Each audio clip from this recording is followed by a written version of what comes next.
Hello friends, welcome to the new episode of my channel. আমি অরিত্র। এখন আমরা এই ভিডিওর মধ্যে কথা বলবো যে ওয়েপেন্স বলে একটা হলিউডের ছবি নিয়ে, একটা হরর ফিল্ম। তো এই যে ডিরেক্টর এর আগে বারবেরিয়ান বলে একটা ছবি বানিয়েছিলেন, এটা অনেকটাই লো বাজেটে বানানো একটা ছবি ছিল, বাট ওটাও দারুণ একটা হরর মিস্ট্রি ফিল্ম আর কি। একটা বাড়ির মধ্যেই পুরোটা বেসড, একটা ইন্ডি স্টাইলে বানানো, বাট ছবিটা দারুণ। আপনারা যদি বারবেরিয়ান না দেখে থাকেন, বারবেরিয়ানটাকে অবশ্যই চেক আউট করুন, খুব ইন্টারেস্টিং একটা ছবি ছিল। এবার ওয়েপেন্স নিয়ে যদি কথা বলি, ওয়েপেন্স ছবিটা যখন আপনারা দেখবেন, হলিউডের ছবিটা প্রচন্ড হাইপ করা হচ্ছে ছবিটাকে নিয়ে, বাট এই ছবিটা দেখে আপনাদের মনে হবে যে ভাই ফাইনালি ইন্ডিয়া হলিউডের আগে কিছু করে দেখিয়েছে। ঠিক আছে, আমি কেন বলছি আমি বলতে চাই না, স্পয়েল করতে চাই না কোনোভাবে, যে একটা খুব ফেমাস গুজরাটি ছবি যেটা পরবর্তীকালে বলিউডে রিমেক হলো, খুব বড় হিট হলো, সেই গুজরাটি ছবিটা পার্ট 2 আসছে। তো কোর যে কনসেপ্টটা এই ছবিটার, ওয়েপেন্স ছবিটা, সেটার সাথে কিন্তু ওটার মিল আছে আর কি। ঠিক আছে, তো গুজরাটে বা বলিউডে অনেক আগেই হয়ে গেছে, সেটা হলিউডে পরবর্তীতে হলো আর কি। বাট সেটা কোর কনসেপ্টটা ডেফিনেটলি, বাকি ছবির গল্প ইত্যাদি এবং যে স্টোরি টেলিং স্টাইলটা সেটা সম্পূর্ণ আলাদা, বাট কনসেপ্ট লেভেলে আর কি যে জিনিসটা এখানে দেখাচ্ছে সেটা ওটার সাথে মিল আছে। এটা একটা মানে প্রাউড মোমেন্ট আর কি আমাদের জন্য, যে কোনো জিনিস আমরা হলিউডের আগে করেছি। এবার এই ছবির গল্পটা কি, আমি একদম স্পয়েল না করে ছোট করে বলছি, যেটা ট্রেলার লেভেলে ওরা দেখিয়েছে। যে একদিন একটা রাত্রির বেলা একসাথে অনেকগুলো বাচ্চা নিজেদের বাড়ি থেকে বেরোচ্ছে এবং পালাতে শুরু করছে এবং তারপরে গায়েব হয়ে যাচ্ছে।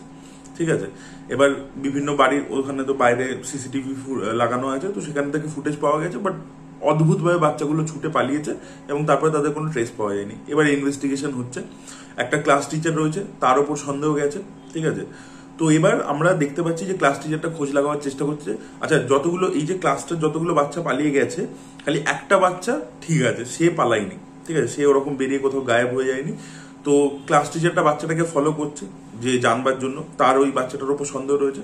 এবার আমরা এই ঘটনাটা, ওর ইনভেস্টিগেশনটা বিভিন্ন পার্সপেক্টিভ দিয়ে দেখতে পাচ্ছি। তো সেই যে মানে বিভিন্ন ক্যারেক্টারের মধ্যে সুইচ করতে থাকে, একটা প্রিন্সিপালের পার্সপেক্টিভ রয়েছে, একটা গার্জেনের পার্সপেক্টিভ রয়েছে, একটা ক্লাস টিচারের পার্সপেক্টিভ রয়েছে, আবার বাচ্চা ছেলেটা ওই যে স্টুডেন্টটা রয়ে গেছে তার একটা পার্সপেক্টিভ রয়েছে, একটা পুলিশ অফিসার আছে তার একটা পার্সপেক্টিভ রয়েছে, আর একটা ক্রিমিনাল রয়েছে তার একটা পার্সপেক্টিভ রয়েছে। তো এই প্রত্যেকের পার্সপেক্টিভ দিয়ে দিয়ে ন্যারেটিভটাকে দেখানো হয়। এবং আপনারা বুঝতেই পারছেন এই যে স্টোরি টেলিং স্টাইলটা হয়, সেটা কি হয় যে একটা আরেকটাকে ওভারল্যাপ করে। মানে একটার গল্পতে আপনি দেখেছেন একবার, সেম ঘটনাটা আবার অন্য পার্সপেক্টিভ দিয়ে যখন দেখছেন তখন দেখতে পাবেন আর কি, জাস্ট ওটা ক্রস করে বেরিয়ে যায়, যে স্টাইলটা হয় আর কি। তো সেই স্টাইলটাই এখানে আমরা প্রথমে গল্পটা ওইভাবে আমরা দেখতে পাই আর কি। এবার তার পরবর্তীতে একটা জায়গায় গিয়ে প্রত্যেকটা জিনিস এক জায়গায় মানে কম্বাইন হয়, মার্জ করে, এবং সেখান থেকে তারপরে লিনিয়ার ওয়েতে গল্পটা চলে। তো ছবির এই যে প্রথম দিকটা আমি যেটা বললাম যে প্রত্যেকের পার্সপেক্টিভ দিয়ে গল্পটা এগোচ্ছে, সেখানটা আর কি একটু মোর অফ এ মিস্ট্রি ফিল্মের মতো, যেরকম আর কি মিস্ট্রিতে হয় না, আনফোল্ড হতে থাকে, একটা ইনভেস্টিগেশনের মতো, সেই ব্যাপারটা দেখতে পাই আমরা।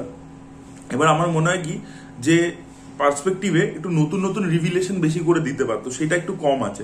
মানে যখন ধরুন একজন পার্সন এ তার পার্সপেক্টিভে আমরা যেটা দেখতে পাচ্ছি, পার্সন বি এর পার্সপেক্টিভে যেটা দেখছি, সেটা একটা পুরোপুরি নতুন রেভিলেশন কিছু হলো, বা ওর পার্সপেক্টিভটাকে পুরো মানে চেঞ্জ করে দিল, মানে আগে যেটা আমরা দেখেছিলাম সেটাকে পুরোপুরি চেঞ্জ করে দিল। সেই জিনিসটা হলে অনেক বেশি মজার হয় আর কি। সেটা এটার ক্ষেত্রে যে পুরোপুরি হয়েছে সেটা আমি বলবো না, বাট তবু ওই জায়গায় মিস্ট্রিটা হোল্ড করে রাখে। এবং তারপরে যেখান থেকে মেন মানে মিস্ট্রিটা আনফোল্ড হয়, সেখান থেকে আমরা সব জিনিসপত্র জানতে পাই, সেখান থেকে ব্যাপারটা খুব ইন্টারেস্টিং হয়ে যায়। সেখানে যে হরর সিনস গুলো রয়েছে সেগুলোকে যথেষ্ট ভালোভাবে স্টেজ করা রয়েছে, আর সেগুলো যথেষ্ট আপনাদেরকে ভয় দেখাতে পারে আর কি। এবং মেন যে জিনিসটা গল্পটা, সেটা আমি যে বললাম, যেহেতু আমরা অলরেডি দেখে ফেলেছি কিছুদিন আগে একটা ছবিতে, মানে দুটো ছবিতে অ্যাকচুয়ালি, তো সেটাই আর কি এখানে আবারও আর কি হয়। বাট এমনি ওভারঅল জিনিসটা ভালো, বেশ ইন্টারেস্টিং জিনিসটা, এবং ছবিটা বেশ ভালো একটা ছবি হয়েছে। মিস্ট্রিরও যেরকম ফ্লেভার আছে, একটা ইনভেস্টিগেশন সেটারও ফ্লেভার আছে, তার সাথে হররের ডোজটাও বেশ ভালোভাবে রয়েছে। বাট আমি স্টিল বলবো যে এই ডিরেক্টরের বারবেরিয়ান বলে যে ছবিটা, ওটা অনেক বেটার ছবি ছিল। সেটা হররের দিক থেকে বলুন বা কনসেপ্ট লেভেলে বলুন, ওটা এর থেকে অনেক কম বাজেটে বানানো ছবি ছিল, বাট স্টিল ওটা অনেক বেশি বেটার ছিল, অনেক বেশি মানে মজা দিতে পেরেছিল আমার কাছে। ওয়েপেন্সটাও ভালো ছবি, আমি বলছি না কোনোভাবেই খারাপ ছবি, বাট ওটার তুলনায় আমি মানে এক্সপেক্ট করছিলাম যে শেষের দিকে আরো কিছু হবে। আর এখানে একটা ক্যারেক্টার আছে, ওই যে বাচ্চা ছেলেটি যে মানে হারায়নি, তার আর কি রিলেটিভ হয় একটা ক্যারেক্টার, আমি জাস্ট বলছি না, সেই ক্যারেক্টারটা এক্স্যাক্টলি কিভাবে এগুলো করতে পারে, কি হয়, সেই ব্যাপারগুলো দেখানো হয়নি। তো এই ছবিটা যে লেভেলে সাকসেস পেয়েছে এবং যে লেভেলে ছবিটাকে নিয়ে হাইপ হচ্ছে হরর মানে যে ফ্যান সার্কিট আছে তার মধ্যে, আমার মনে হয় ডেফিনেটলি এই ছবিটার কিন্তু সিকুয়েল বা প্রিকুয়েল হবে, এবং সেখানে কিন্তু এই যে ক্যারেক্টারটা পার্টিকুলারলি, সেই ক্যারেক্টারটা যে মিস্ট্রিটা যে এক্স্যাক্টলি ও কিভাবে করতে পারে, ওর কি ব্যাক স্টোরি, কি ব্যাপার, সেইগুলো হয়তো দেখাবে, মাইট বি। আমার এটা মনে হলো আর কি ছবিটা দেখার সময়, যেটা একটা সিকুয়েলের পোটেনশিয়াল আছে বা প্রিকুয়েলের পোটেনশিয়াল তো ডেফিনেটলি আছে। তো এটা আর কি মনে হলো। বাকি এমনি ছবিটা বেশ ভালো, আপনারা কি অবশ্যই দেখতে পারেন। যারা হরর লাভার্স তারা তো অলরেডি আমার মনে হয় ছবিটা দেখেছে। আমার বেশ ইন্টারেস্টিংই লেগেছে আর কি ছবিটা। সো এটাই বলা ছিল। That was it. Thank you so much. By.